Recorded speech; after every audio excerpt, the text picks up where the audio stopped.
ये आकाशवाणी का ईटानगर केंद्र है।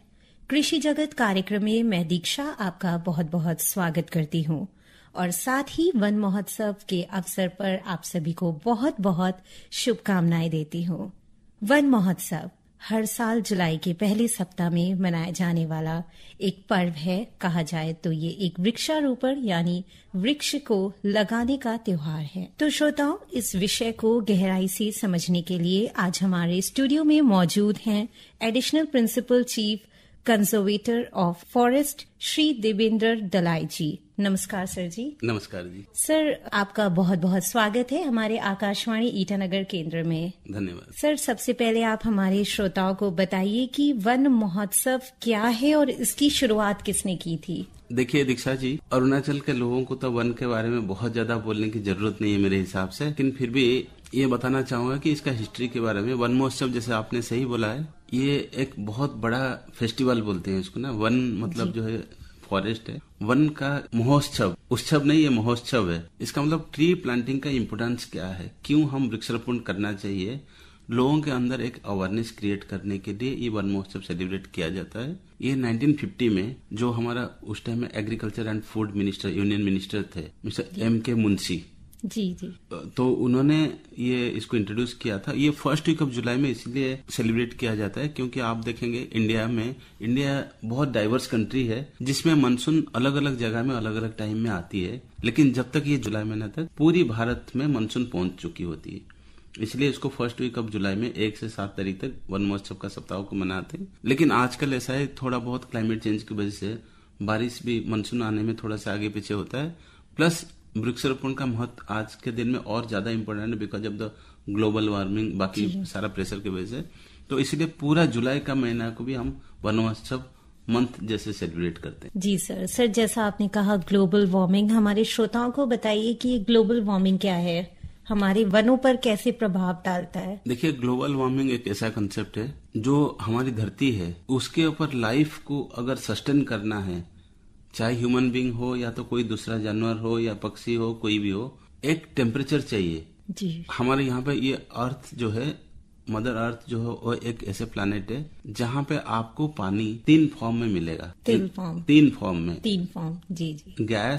Gaseous form, liquid form and solid form. जी। मतलब का ग्लेशियर्स जो होते हैं वो सॉलिड फॉर्म होता है, बर्फ होता है। जो पानी होता है दैट इज लिक्विड फॉर्म, और गैसियस फॉर्म मतलब एयर। इसको बैलेंस मेंटेन करने के लिए एक टेम्परेचर आपको चाहिए, अर्थ का एक टेम्परेचर। वही टेम्परेचर में अर्थ में लाइफ सस्टेन कर सकता है। लेकिन जो हमारा एंथ्रोपोजेनिक एक्टिविटीज है, ह्यूमन एक्टिविटीज है, जिसमें हम लोग गाड़ी चलाते हैं, फैक्ट्री हमारा है, बहुत सारा ऐसा हमारा काम है जिसके वजह से अर्थ का टेम्परेचर धीरे धीरे बढ़ता जाता है। धीरे धीरे बढ़ने से क्या होगा, जो ग्लेशियर है, जो बर्फीला इलाका है, वो धीरे धीरे ग्लेशियर मेल्ट करने लगेगा। मेल्ट करने से क्या होगा, हमारा सी लेवल भी राइज होगा, क्योंकि सी में भी, ओशन में ज्यादा पानी आएगा, सी लेवल में राइज होगी, और जैसे कोस्टल एरिया का इनंडेशन होगा, उसका बाकी सारा इम्पैक्ट भी होगा।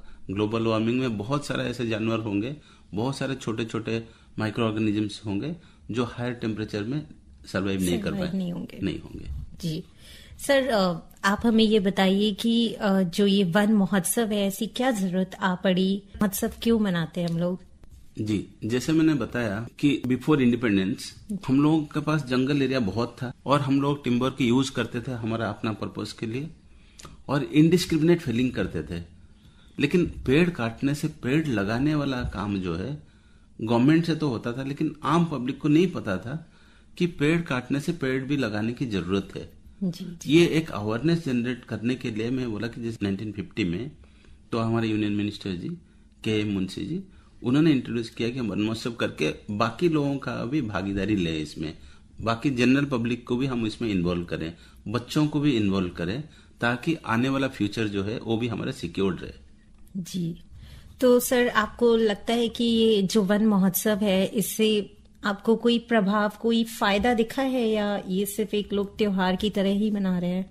नहीं, बिल्कुल नहीं। इसीलिए मैं बोलता हूँ क्योंकि ये एक ऐसा फेस्टिवल है जिसमें स्कूल के बच्चे, NGO, बहुत सारा दूसरा ऑर्गेनाइजेशन, रेड क्रॉस ऑर्गेनाइजेशन, हम तो पास में देखा, मेरा तो 25 साल नौकरी में भी हो गया है जी। मैं देखा हूँ बाकी टाइम में तो फॉरेस्ट डिपार्टमेंट अपना मैंडेट है वो पूरा करते हैं, काम करते हैं, लेकिन ये टाइम में इतने लोग बढ़ चढ़ के इसमें पार्टिसिपेट करते हैं। और खाली पार्टिसिपेट करने से नहीं होगा, उसको जो है अगर एक प्लांट आप लगाएंगे उसको अपने बच्चे की तरह उसको नर्चर भी करना पड़ेगा, उसको पालना पोसना भी पड़ेगा, तभी वो पेड़ जो है बड़ा होगा।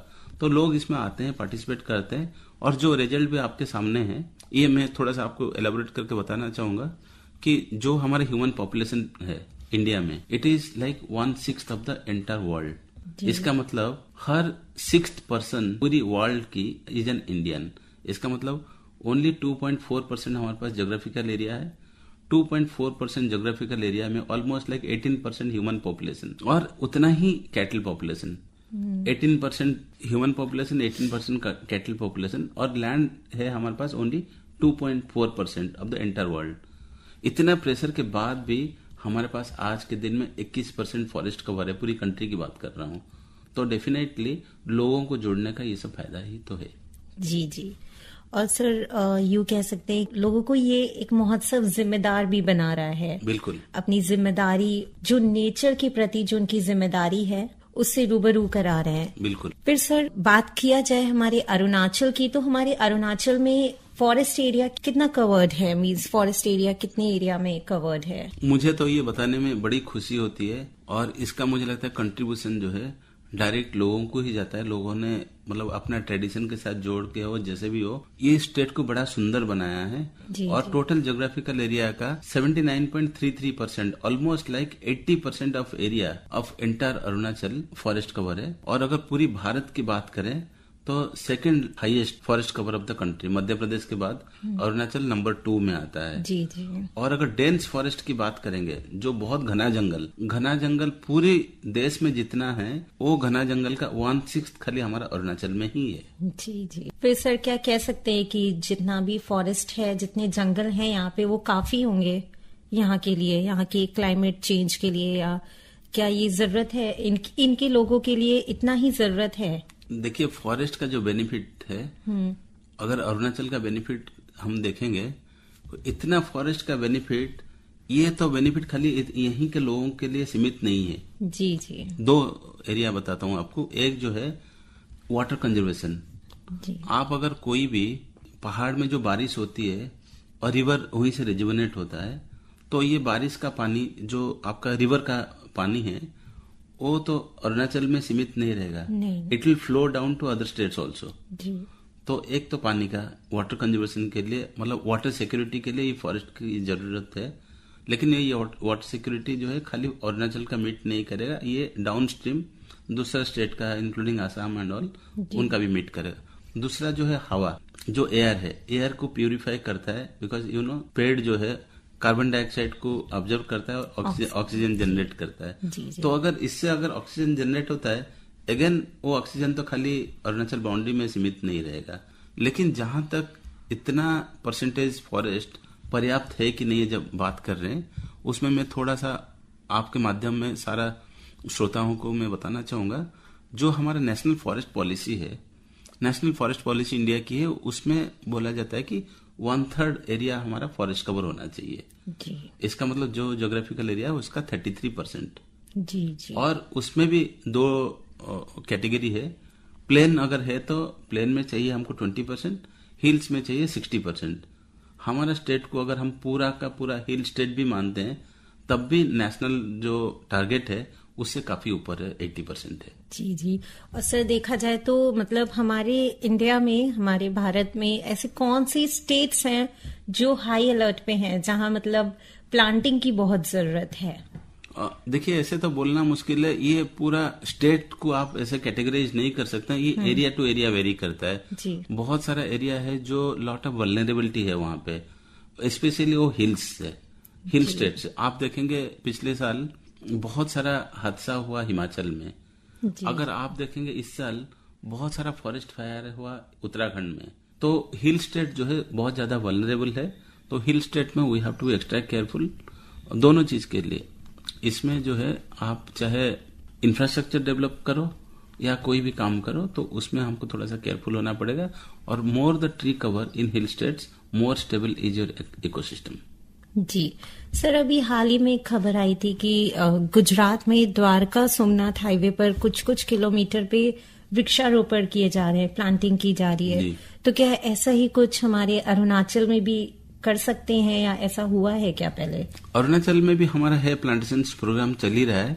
बहुत सारे एरिया में हम लोग ब्लॉक प्लांटेशन कर रहे हैं। लेकिन जो आप हाईवे की बात कर रहे हैं, हाईवे के साइड में भी हमारा भी इस साल प्लान है कि हाईवे के साइड में हमारे यहाँ पे बहुत ज्यादा लैंड अवेलेबल नहीं है, लेकिन जहाँ पे हिल स्लोप्स है वो हिल स्लोप्स को स्लोप स्टेबिलाईजेशन के लिए we have plan to plant. जी जी। और सर कौन कौन सी एक्टिविटीज ऑर्गेनाइज की जाती है वन महोत्सव में? वन महोत्सव तो मेनली ये होता है कि ट्री प्लांटिंग एक्टिविटीज होता है। और इस साल का वन महोत्सव थोड़ा सा और भी खास है। जैसे आपको पता होगा कि भारत सरकार का भी इस साल का एक कैंपेन है, एक पेड़ माँ के नाम। एक पेड़ माँ के नाम मतलब every plantation is to be dedicated to mother. तो हम लोग ऑलरेडी ये अभियान हम लोगों ने स्टार्ट कर चुके हैं ताकि पब्लिक मैक्सिमम इसमें पार्टिसिपेट करे। और स्कूल के बच्चे हों, जरूरी नहीं खाली छोटे बच्चे, इवन अगर 30-40 years old person also can plant a tree in the name of mother. तो हम लोग इस साल जो हमारा टारगेट है, इंटर टारगेट हम डेडिकेट कर रहे हैं कि हर प्लांटेशन को हम डेडिकेट करेंगे in the name of mother. तो लोगों को इसमें क्या है, एक तो इमोशनल अटैचमेंट लोगों का होगा, साथ साथ इसी बहाने में लोगों को हम जोड़ेंगे प्लांटेशन एक्टिविटीज में। एक पेड़ माँ के नाम, ये बहुत अच्छा इनिशिएटिव है गवर्नमेंट ऑफ इंडिया की, हमारा ऑनरेबल प्राइम मिनिस्टर जी की। तो उसको हम आगे जरूर बढ़ाएंगे। हर साल मतलब ये एक थीम है? हर साल एक थीम होता है। इस साल का थीम जैसे एक पेड़ माँ के नाम, तो उस थीम में हम लोग प्लांटिंग करेंगे। इसके साथ साथ जो अरुणाचल फॉरेस्ट डिपार्टमेंट है, हम लोगों ने ये साल डिसाइड किया है कि जहां पे हम लोकल कम्युनिटी के साथ पार्टिसिपेट करके प्लांटेशन करेंगे, जहां पे ह्यूमन हैबिटेशन के साथ प्लांटेशन करेंगे, वहां पे वाइल्ड फ्रूट ट्रीज करेंगे। जैसे आपको पता होगा कि जो लोकल इंडिजिनस फ्रूट होता है, यहाँ पे जो फ्रूट पैदा होता है उसको अगर हम खाते हैं तो वो हम बीमार नहीं पड़ेंगे। जितना हम एक्जोटिक चीज के ऊपर डिपेंड करेंगे उतना हमारा हेल्थ उसको एक्सेप्ट नहीं करेगा।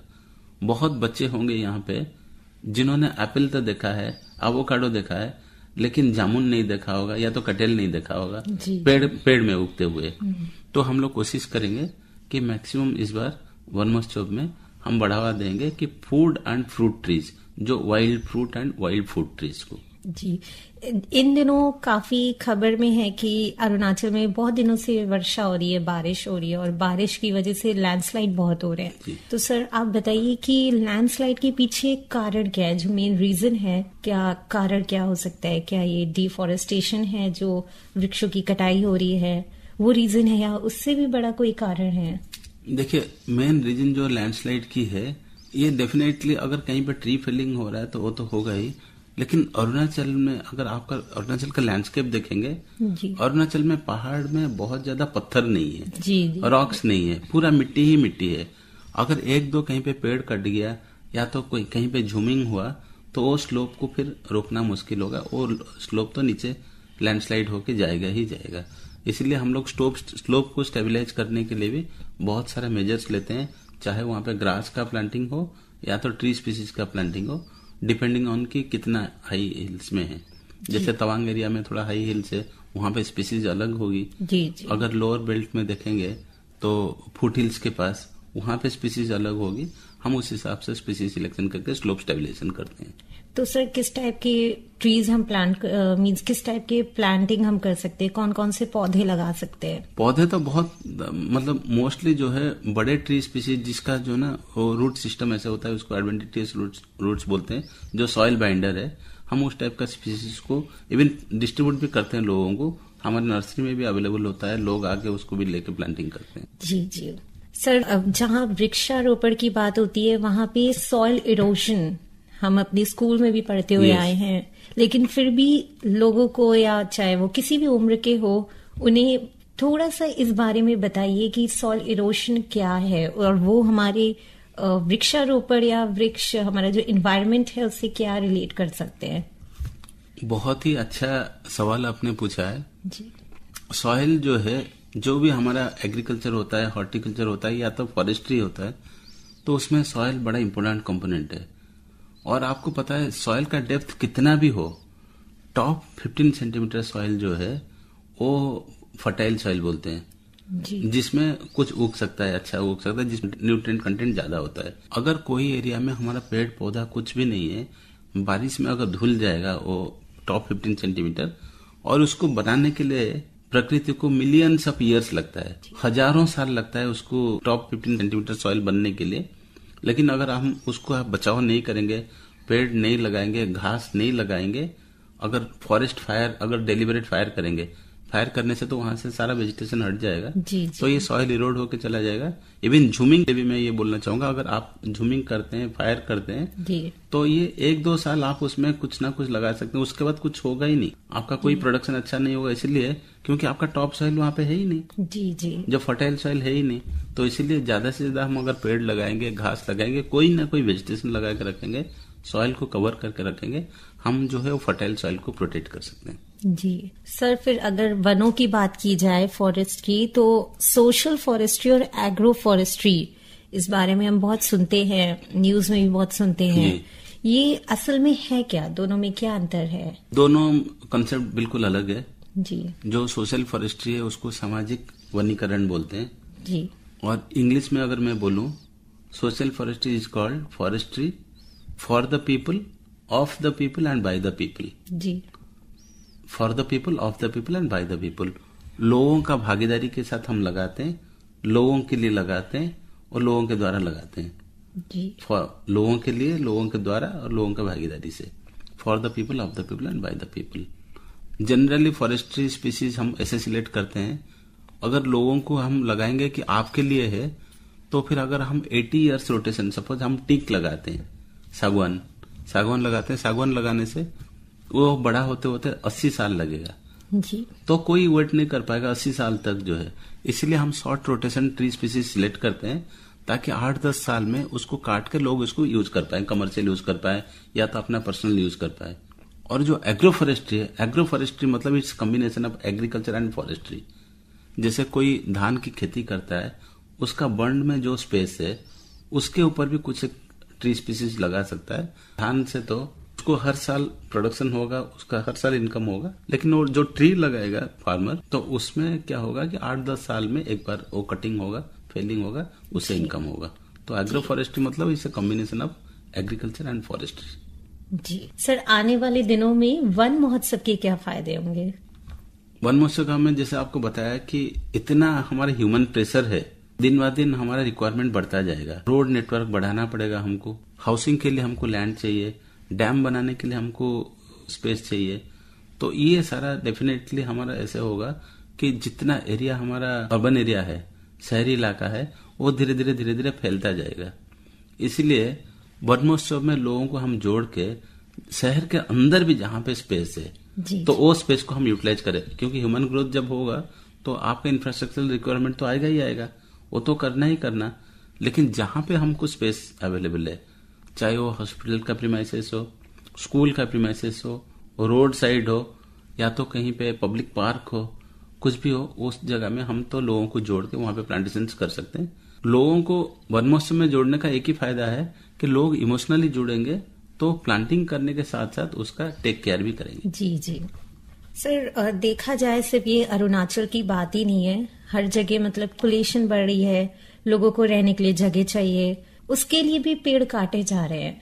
तो सर, आप इस स्थिति को देखते हुए, जो कि बहुत गंभीर स्थिति है क्योंकि पॉपुलेशन दिन प्रतिदिन बढ़ेगी ही और हमारे पास सीमित लैंड एरिया है, तो इस केस में हम इस प्रॉब्लम से कैसे मतलब जूझ सकते हैं? इसमें क्या करना चाहिए? क्योंकि लोगों को रहने के लिए तो स्पेस चाहिए ही, और फिर वो पेड़ों को काटेंगे और अपना वहां पे लैंड बनाएंगे।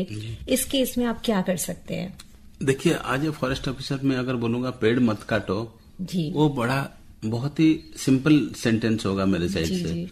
लेकिन एट द सेम टाइम जैसे आपने बताया कि अगर ह्यूमन पॉपुलेशन बढ़ रहा है तो इंडस्ट्रियलाइजेशन भी होगा, रोड नेटवर्क भी चाहिए, आपको बाकी इंफ्रास्ट्रक्चर, आपको स्कूल चाहिए, आपको हॉस्पिटल चाहिए, सब कुछ जरूरत है। लेकिन पेड़ भी नहीं काटना है, ऐसा तो संभव नहीं है। लेकिन जैसे हमारा प्रोविजन है, ऐसा नहीं कि पेड़ ऐसे ही कट रहा है। हमारा एक्ट है, फॉरेस्ट कंजर्वेशन एक्ट है, वो एक्ट के तहत हम गवर्नमेंट ऑफ इंडिया का अप्रूवल लेके वो लैंड को डाइवर्ट करते हैं।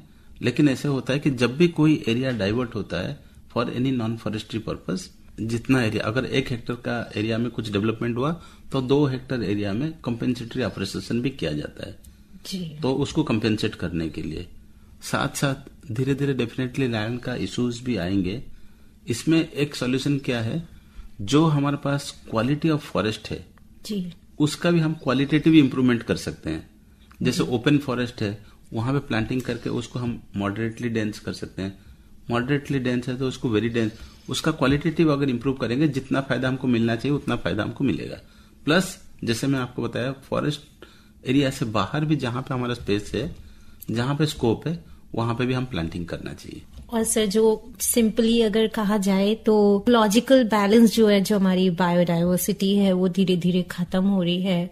उसके ये पॉपुलेशन के अलावा और क्या क्या कारण हो सकते हैं? मींस इंडस्ट्रियल जो फैक्ट्रीज बिल्डअप हो रही हैं और पॉपुलेशन बढ़ रहा है, क्या इनके अलावा भी और कोई कारण है? देखिए, मेनली जैसे आपको बताया हमें कि डेवलपमेंट होगा ही, ह्यूमन पॉपुलेशन बढ़ेगा तो डेवलपमेंट होगा जी। But at the same time being a professional, हमारा भी ये जिम्मेदारी बनता है कि to strike a balance between both. Development भी होना चाहिए, at the same time ecological security भी चाहिए लोगों को। तो दोनों का बैलेंस बनाने का काम हमारा है। जो आप बोल रहे हो कि डिसबैलेंस हो रहा है, डेफिनेटली डिस्टर्बेंस कुछ एरिया में हो ही रहा है, लेकिन है जैसे प्रोटेक्टेड एरिया नेटवर्क है। प्रोटेक्टेड एरिया नेटवर्क मतलब जहां पे हम लोगों ने नेशनल पार्क, सेंचुरीज वगैरह बनाया जी। तो वहां पे रूल्स बहुत सख्त है जी। तो उसको एज इट इज इनवॉलेट बना के ही रखना है, वहां पे कुछ भी नहीं करना है, कुछ टच नहीं करना है। तो इकोलॉजिकल डिसबैलेंस जो है, हम उसको तभी उसको बैलेंस कर सकते हैं जब हम कोई भी एरिया, नॉन फॉरेस्ट एरिया में हमको जहां पे स्कोप मिलेगा वहां पे हम ग्रीनरी अगर क्रिएट करें। बट जो आप कारण पूछा है, ह्यूमन पॉपुलेशन जो है वो सोल रीजन है। सोल रीजन इसलिए है कि सारा रिक्वायरमेंट है हमारा ह्यूमन बीइंग के लिए। एंथ्रोपोजेनिक प्रेशर जैसे बोलते हैं, आपको रोड चाहिए, आपको इंडस्ट्री चाहिए, आपको हॉस्पिटल चाहिए, आपको स्कूल चाहिए, आपको कॉलेज चाहिए, आपको ऑफिस चाहिए, ये सब जरूरत है। सो डायरेक्टली और indirectly it is link to human population only. जी जी सर, क्योंकि आज आप हमारे बीच में आए हैं और आप एक additional principal chief conservator of forest भी हैं, तो मैंने बहुत बार ये शब्द सुना है कार्बन न्यूट्रल, और काफी लोगों को नई जानकारी होगी कि ये कार्बन न्यूट्रल क्या है जी। मुझे भी इतने अच्छे से नहीं पता है, लेकिन क्योंकि आप आज मौजूद हैं तो हम आपसे जानना चाहेंगे कि कार्बन न्यूट्रल क्या है और ये हमारी वृक्ष और हमारे एनवायरनमेंट को बचाने में मीन्स क्या रिलेशन है इन दोनों में। देखिए, कार्बन न्यूट्रलिटी की जो बात आपने छेड़ा है, ये बहुत बड़ा सब्जेक्ट है जी। लेकिन मैं थोड़ा सा, जो लोग सुन रहे हैं मुझे, तो उनको मैं बड़ा सिंपल लैंग्वेज में थोड़ा सा ही बोलना चाहूंगा। कार्बन न्यूट्रलिटी ये है कि जो भी हम ह्यूमन एक्टिविटीज करते हैं जी, हर एक्टिविटीज में हम कार्बन फुटप्रिंट जनरेट करते हैं। फॉर एग्जाम्पल, हम एग्रीकल्चर कर रहे हैं, एग्रीकल्चर में हम फर्टिलाइजर यूज करते हैं जी, तो उसमें कार्बन फुटप्रिंट जनरेट करते हैं। पानी का बोतल खरीद के पानी पीते हैं तो उससे कार्बन फुटप्रिंट जनरेट करते हैं। हम गाड़ी चलाते हैं तो वो जो फ्यूल बर्न होता है, जो एमिशंस होता है, उससे कार्बन फुटप्रिंट जनरेट होता है। हम जो मकान बनाते हैं उसमें कार्बन फुटप्रिंट जनरेट होता है। हर हमारा एक्टिविटीज में कार्बन फुटप्रिंट जनरेट होता है। उसको न्यूट्रलाइज करने का सीधा सीधा तरीका है, हम जितना अपना लाइफस्टाइल को इको फ्रेंडली बनाएं जी, जी। जितना लाइफस्टाइल को इको फ्रेंडली बनाएंगे, फॉर एग्जाम्पल जो शॉर्ट डिस्टेंस ट्रेवल है, जहां हम पैदल जा सकते हैं वहां पे स्कूटर नहीं लेके जाए। जहां पे और थोड़ा ज्यादा डिस्टेंस है, जहां पे साइकिल लेके जा सकते हैं वहां पे साइकिल लेके जाए। पैदल नहीं अगर जा सकते हैं, साइकिल लेके जाए जी जी। और जहां तक पॉसिबल है अपना सब्जी खुद उगाए। सारा का सारा सब्जी नहीं उगा सकते हैं, लेकिन अगर आप कोई फ्लैट में भी रहते हो, 5 पॉट भी है, थोड़ा 4-5 प्लांट भी लगा सकते हैं, उसमें भी आप कार्बन न्यूट्रलिटी के लिए कंट्रीब्यूट कर सकते हो। लेकिन जो मेजर कार्बन का सिंक है, ये सारा सोर्स हो गया, इसको बोलते हैं सोर्स हो गया। हम जनरेट करते हैं इतना सारा कार्बन। सिंक में मेजर सिंक जो है, एक ओशन होता है, दूसरा जो है फॉरेस्ट होता है। अगर हम एक भी पेड़ लगाते हैं, वो पेड़ भी कार्बन को ऑब्जर्व करता है, जो हम जनरेट करते हैं उसको थोड़ा न्यूट्रलाइज करने के लिए काम आता है। तो सिंपल लैंग्वेज में हम अपना लाइफस्टाइल को अगर थोड़ा इको फ्रेंडली करें और ज्यादा से ज्यादा पेड़ लगाए, directly indirectly we can contribute in carbon neutrality. Sir, क्योंकि हमारे पास समय की थोड़ी कमी है, तो आज वन महोत्सव है, इतना बड़ा महोत्सव है, आप हमारे लिसनर्स से, श्रोता भाई और बहनों से क्या कहना चाहेंगे? देखिए, पहले तो बात है कि मुझे बड़ी खुशी है कि मैं स्टूडियो में आया, आपका श्रोताओं को से कुछ बात करने का मुझे मौका मिला। लेकिन आज बहुत महत्वपूर्ण उत्सव है ये, तो इस उत्सव के लिए तो मैं लोगों से ये बोलना चाहूंगा कि जिसमें आपको बताया थीम ऑफ द ईयर जी, एक पेड़ माँ के नाम जी। मतलब शायद कोई होगा ये धरती पे जो अपना माँ से प्यार नहीं करता होगा। तो सभी से मुझे ये रिक्वेस्ट है, सभी से मेरा ये अपील है कि एक पेड़ माँ के नाम जरूर इस साल जो है इसमें पार्टिसिपेट करें। अगर आपके पास लैंड की कमी है, कोई कम्युनिटी लैंड होगा, कोई स्कूल कॉलेज होगा आसपास में, कहीं पे भी आप इस साल एक पेड़ जरूर लगाएं। जी, तो यानी सर की बात को हम सभी बहुत ध्यान देंगे। हम हो कोई भी हो, पहले शुरुआत हमसे होनी चाहिए। सर, आज आप आए हमारे स्टूडियो में, आपने अपनी कीमती समय निकाला हमारे लिए, उसके लिए बहुत बहुत धन्यवाद। धन्यवाद। श्रोताओं, अभी आप सुन रहे थे कार्यक्रम कृषि जगत और हमारे साथ मौजूद थे additional principal chief conservator of forest Shri Devendra Dalai ji, IFS batch 1999। इसी के साथ ही ये कार्यक्रम यहीं पर समाप्त होता है। अब से कुछ देर में आप सुनेंगे एक प्यारा सा गीत। मोमन गैया आडलो, मोमन गैया आडलो, मोमन गैया आडलो, मोमन गैया आडलो, मोमन गैया आडलो, मोमन गैया आडलो, लुक कौंक्य गैया आडलो, मोमन गैया आडलो, लुक कौंक्य गैया आडलो, मोमन गैया आडलो, कदोल डंग गैया आडलो, मोमन गैया आडलो, बोलो ये कौंक्य गैया आडलो, मोमन गैया आडलो, ये पहले कौन आएंगो गैया आडलो, मोमन गैया आडलो, बुलाने बुलवाई गैया आडलो, मोमन गैया आडलो, अमुम ने बुलवाई गैया आडलो, मोमन गैया आडलो, दुम के अब गैया आडलो, मोमन गैया आडलो, न्यामे नामे बुलवाई गैया आडलो, मोमन गैया आडलो, अंदर कोने नाने गैया आडलो, मोमन गैया आडलो, दुम दंगे नाने गैया आडलो, मोमन गैया आडलो, अजिता मिंगे नोलवाई गैया आडलो, मोमन गैया आडलो, मलो दोनिया जी में अड़िने गैया आडलो, मोमन गैया आडलो, पिरा को तिंगे तू लंकुल गैया आडलो, मोमन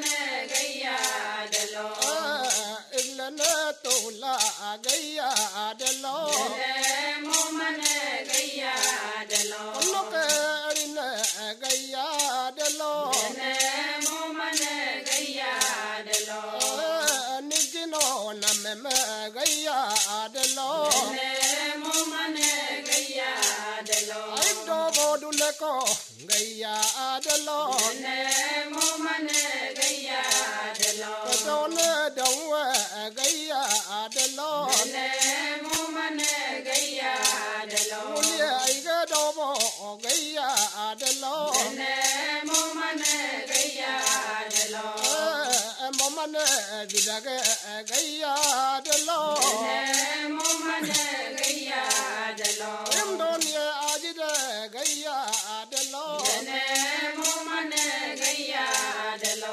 दोनिए आज दे गैया आडलो, मोमन गैया आडलो, सिरनोले गनमे गैया आडलो, मोमन गैया आडलो, अड़नमे गनमे गैया आडलो, मोमन गैया आडलो। दोनिया जीरोड़े को गैया। इसी आदि लोकगीत के साथ ही कार्यक्रम कृषि जगत यहीं पर समाप्त होती है। नमस्कार।